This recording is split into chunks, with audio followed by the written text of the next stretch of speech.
Good morning, it's James. Hey, it's so good to see you today. Thank you for your time. Thank you for energy. I'm deeply grateful to have the honor and the blessing of laying eyes on you.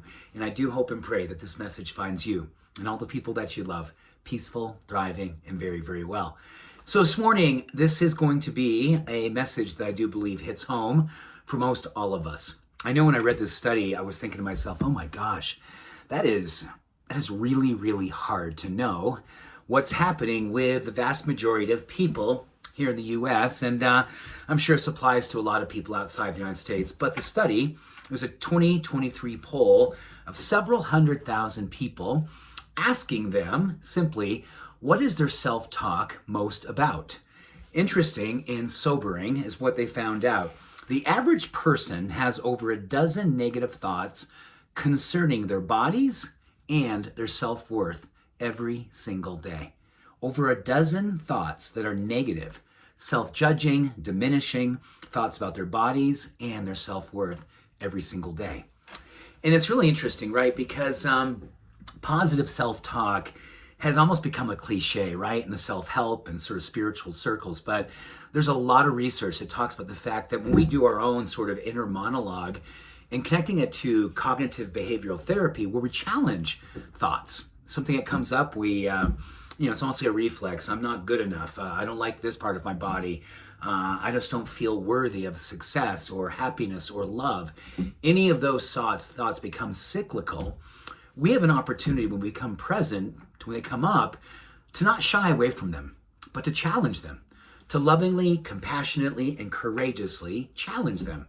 The study went on to talk about when we do a reframing of any type of negative dialogue, immediately stress levels go down, anxiety levels go down, blood pressure goes down. And on top of that, studies also say that our resilience goes up, our confidence goes up, and chances of success in relationship, professional, and all areas of our life all goes up simply by challenging. And that means we don't necessarily have to change the thought. It's just starting to change the dialogue. But certainly, I think that challenging is like a muscle. Over time, we start to wear down the negative thought. When we're challenging it, we start to realize there's no truth in it, or that's an old truth that no longer belongs. And we get a chance to insert new words, new energy, new emotions that actually help to soften that self-talk and eventually change it and heal it. And the study went on to talk about how positive self-talk over time becomes something where our brain starts to change. Our literal changing structural of our brain, the more our positive self-talk starts to engage the very beginning of our day, we're seeing changes structurally in our brain. Changes associated with greater creativity, openness, every area of our life starting to improve, presence. So many things. And I think it really comes down to practice, that we give ourselves to slow down in our life. And when something comes up, or ruminating thoughts, or just cyclical, reflexive negative thoughts, being courageous enough to identify them, slow down, see them, compassionately unpack them, challenge them, heal them. Because when I have these, and I certainly do have my fair share, I find myself really excited to say, is this really true? Was it true at one time and no longer is true anymore? And when I kind of dig in with a level of courage, also a level of compassion, I soften, I heal, and I feel better about myself.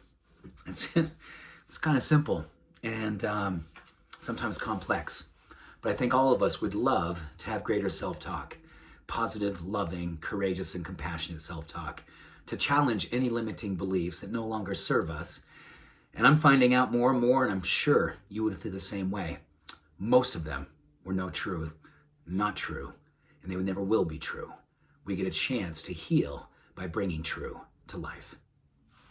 Have a beautiful day. Thank you for listening to me today, and thank you for walking on this path of healing with me. It's a beautiful path to walk together on, isn't it? Much love, every blessing. Have a beautiful day. Bye for now.